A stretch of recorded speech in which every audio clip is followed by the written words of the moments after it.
For the Chicago Blackhawks, with Jonathan Toews out on the long-term injured reserve, with them in the midst of a rebuild, Patrick Kane, he has been the constant. And a constant in his game, which we'll see in the big breakdown, is that backhand.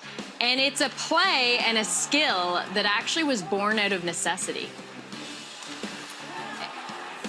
I broke my wrist when I was like 10 years old, and they put a cast on me, and my dad's like, all right, we're still gonna play with the cast. So I couldn't shoot forehand with the cast on, so I really had to learn how to use my backhand. So that's how I scored a lot of goals those next 3-4 weeks, was shooting it with my backhand and like picking that top corner.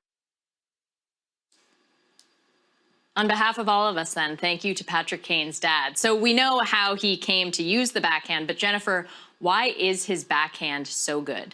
What a story, though. I mean, at 10 years old, you have an injury and you're forced to practice this different skill set than you're used to practicing. And he turns it into this weapon that is a big part of his career as an NHL superstar. And again, it's a skill that not a lot of players practiced often. The key is in terms of cradling the puck. And here it's just on the edge, but then he settles the puck and then cradles it just before you get underneath the puck to use the wrist action to finish those shots off. A second element of the backhand that's so important is your follow through on where you want that shot to go. Kane is a tremendous example of using that to his advantage to pick those top corners for some absolute beauties on his backhand. But again, it's that follow through. A little spinorama before he shoots this one. But again, it's so tough for the goaltenders to read. The backhand shot, again, it's just they can't tell where you're going with the shot. It's a tough one for them to predict, which again makes it, again, a dangerous weapon if you have the ability to shoot from all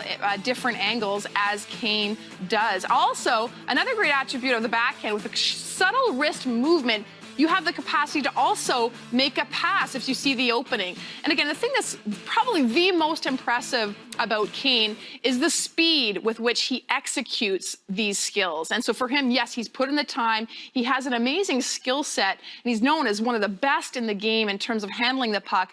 And his backhand is one of his strongest weapons because he executes it so smoothly and so quickly. When you think of the top backhands in the league, you think of Patrick Kane and Sidney Crosby, so 30-somethings. Why is the backhand not as common anymore?